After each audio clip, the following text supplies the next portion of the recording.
An alternator is an electrical generator that converts mechanical energy to electrical energy in the form of alternating current. Electricity is produced in alternators by electromagnetic induction. There are two types to produce electricity in alternators.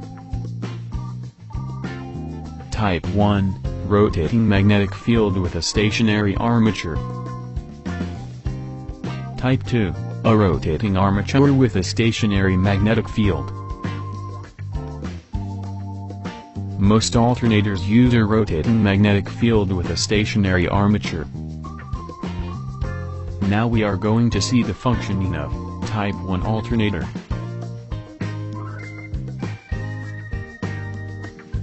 Main parts of alternator are rotor, stator, bearing, slip ring, regulator, DC generator, pulley, outer cover.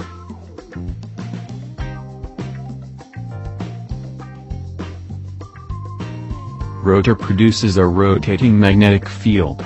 Armature coils are stationary and rotating magnetic flux associated with the rotor induces electricity in the armature coils.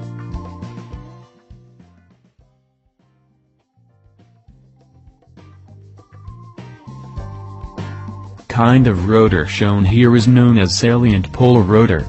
For gaining better insight of its working, let's consider a rotor with just 4 poles. Rotor coils are excited with a DC power source.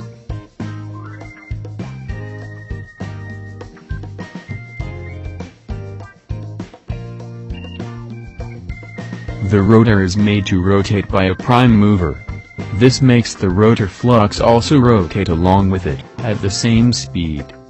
Such revolving magnetic flux now intersects the armature coils, which is fitted around the rotor.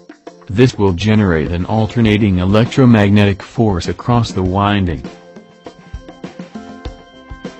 Since 4-pole rotor has got 2 pairs of NS pole, when the rotor turns a half revolution the induced EMF takes 1 complete cycle. So it is clear that frequency of the induced EMF is directly proportional to the number of poles and rotor speed. It can be easily established that frequency of induced EMF, rotor speed and number of poles are connected through the following relationship. It is clear from this relationship that frequency of electricity produced is synchronized with mechanical rotational speed. For producing 3-phase A.C current, 2 more such armature coils which are in 120-degree phase difference with the first is put in the stator winding. Generally one end of these 3 coils are star connected and 3-phase electricity is drawn from the other ends. Neutral cable can be drawn from the star connected end. It is clear from past equation that in order to produce 60 Hz electricity, a 4-pole rotor should run at following speed of 1800 RPM. Such huge RPM will induce a tremendous centrifugal force on poles of the rotor and it may fail mechanically over time. So salient pole rotors are generally having 10 to 40 poles, which demands lower RPM. Salient pole rotors are used when the prime mover rotates at relatively lower speed from 120 to 400 RPM.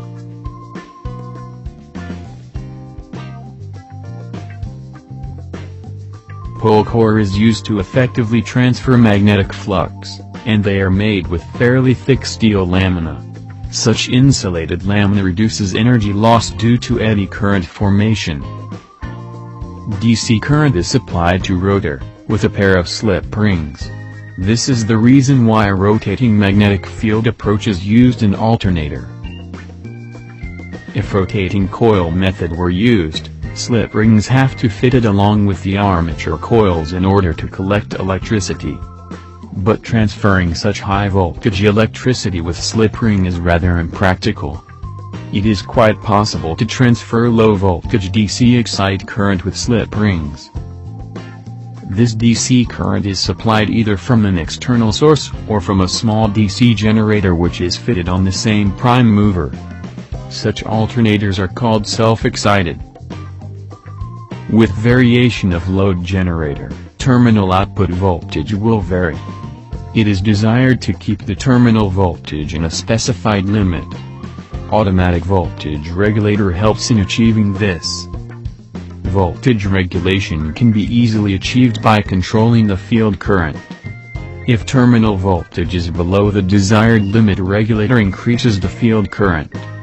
This will result with increase in terminal voltage. If terminal voltage is below the specified limit, the reverse is done.